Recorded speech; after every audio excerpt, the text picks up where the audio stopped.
اعوذ باللہ من الشیطان الرجیم بسم اللہ الرحمن الرحیم رب اشرح لی صدری ویسر لی امری واحلل عقدۃ من لسانی یفقہوا قولی۔ ترجمہ: اے میرے پروردگار، میرا سینہ کھول دے اور میرے کام کو میرے لیے آسان کر دے، اور میری زبان کی گرہ کھول دے تاکہ لوگ میری بات سمجھ سکیں۔ جیسا کہ آپ سب جانتے ہیں، میری پچھلی ویڈیو میں جنتی لاٹھی، جس کو عصائے موسیٰ کہتے ہیں، اس کا پہلا معجزہ آپ کے سامنے پیش کیا گیا تھا۔ اس ویڈیو کا لنک میری ڈسکرپشن باکس میں موجود ہے، آپ وہاں جا کر میری اس ویڈیو کو دیکھ سکتے ہیں۔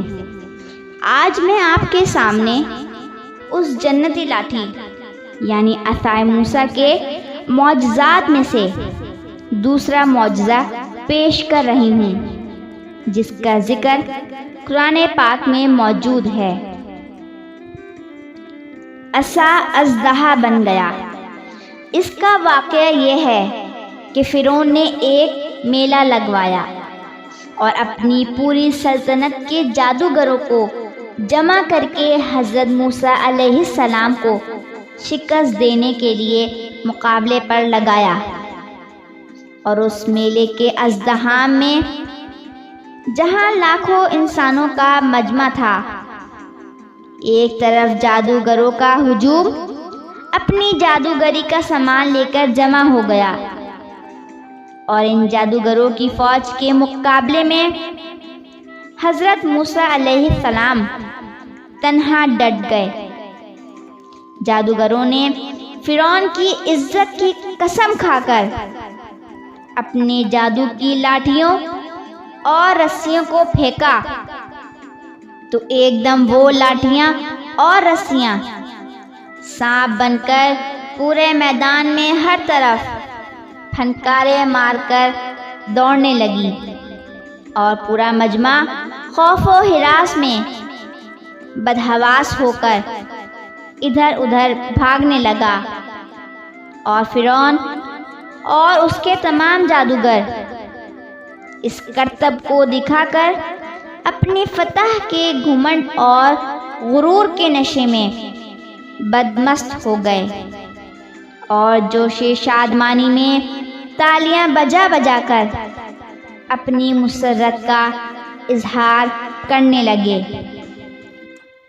کہ اتنے میں ناگہاں حضرت موسیٰ علیہ السلام نے خدا کے حکم سے اپنی مقدس لاٹھی کو ان سانپوں کے ہجوم میں ڈال دیا، تو یہ لاٹھی ایک بہت بڑا اور نہایت ہیبت ناک اژدہا بن کر جادوگر کے تمام سانپوں کو نگل گیا۔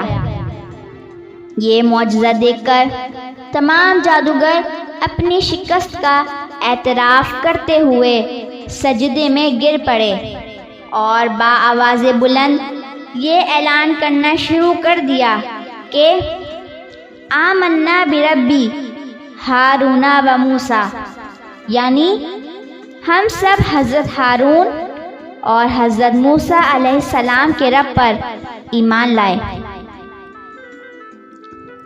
قرآن پاک کی سورہ طٰہٰ رکوع 3 میں اس واقعے کا ذکر اللہ تبارک و تعالیٰ نے اس طرح بیان کیا۔ ترجمہ: جادوگروں نے کہا کہ اے موسیٰ، آپ اپنا عصا پہلے ڈالیں گے یا ہم پہلے ڈالنے والے بنیں؟ تو آپ نے فرمایا کہ بلکہ تم ہی ڈالو۔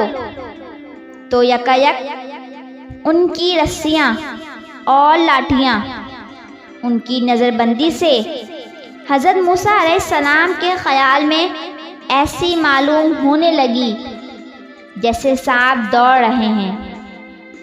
تو حضرت موسیٰ علیہ السلام کے دل میں تھوڑا سا خوف ہوا تو ہم نے فرمایا کہ تم ڈرو نہیں، تم ہی غالب رہو گے، اور تمہارے ہاتھ میں جو عصا ہے اس کو ڈال دو۔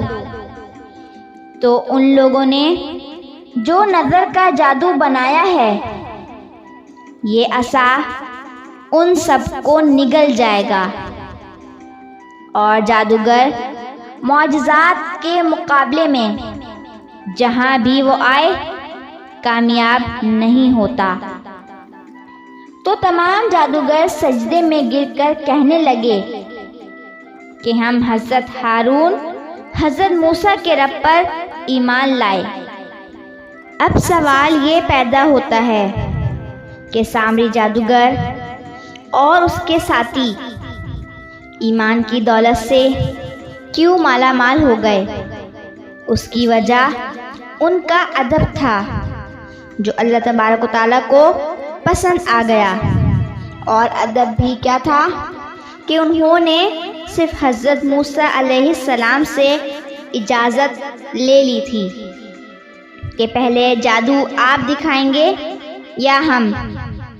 اتنے سے ادب کی وجہ سے اللہ تبارک و تعالیٰ نے ان کو نہ صرف ہدایت عطا فرمائی بلکہ ان کو ایمان کی دولت بھی عطا فرمائی۔ اس لیے بزرگان دین فرما گئے ہیں، با ادب با نصیب، با ادب با نصیب، بے ادب بے نصیب۔ اسی بات پہ اختتام کرتے ہوئے عصا کا تیسرا معجزہ آپ کے سامنے بہت جلد پیش کیا جائے گا۔ آپ سے گزارش ہے میرے چینل SMT انسائکلوپیڈیا کو لائک کریں، سبسکرائب کریں اور آگے شیئر کریں، اور نیچے دیے گئے کمنٹ سیکشن میں اپنی رائے کا اظہار ضرور دیں تاکہ میری حوصلہ افزائی ہو۔ بہت جلد ایک نئی ویڈیو کے ساتھ حاضر ہوں گے، تب تک کے لیے اللہ حافظ، وآخر دعوانا ان الحمد للہ رب العالمین۔